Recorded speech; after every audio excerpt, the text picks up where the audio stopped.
Preconditions.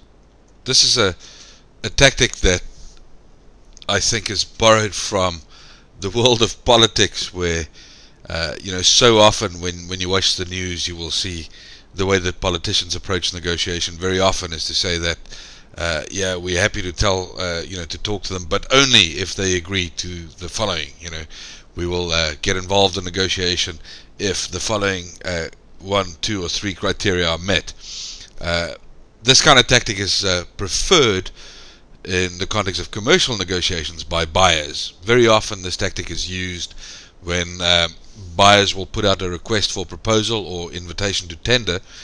They will have a section describing the key terms and conditions. They might say that we will expect our partners to sign a contract that will bind them to the following liability clauses, that would bind them to the following payment terms, 30 days or 60 days, whatever it might be, and saying that your response to this invitation to tender or request for proposal indicates your acceptance of those terms. So effectively, what they use the preconditions tactic to do is to get you to give them concessions even before the negotiation starts.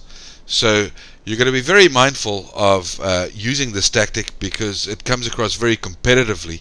It doesn't seem to be a tactic that really takes any kind of consideration of your counterpart's interests. So I would recommend that you only use this tactic in competitive negotiations, where it's important for you to be assertive and you're not really too concerned about your counterpart's interests, because you believe that you have many alternatives available. So in a commodity type negotiations, for instance.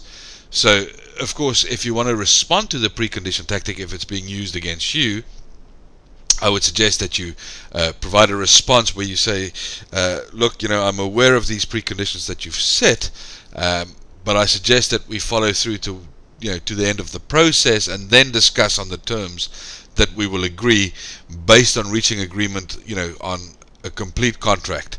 So if you've done the positioning in such a way that folks will think that you have a pretty unique proposal, and that you don't appear to be just another commodity, then very often it can be successful to use this kind of set aside tactic with the preconditions, and to respond in a way that of course is not going to lead to conflict. So you don't want to say to somebody, listen, I just want to discount completely your preconditions, but to say that I'm aware of these preconditions, and it's not possible for me to agree to meet them until we've agreed on all the terms for this particular transaction.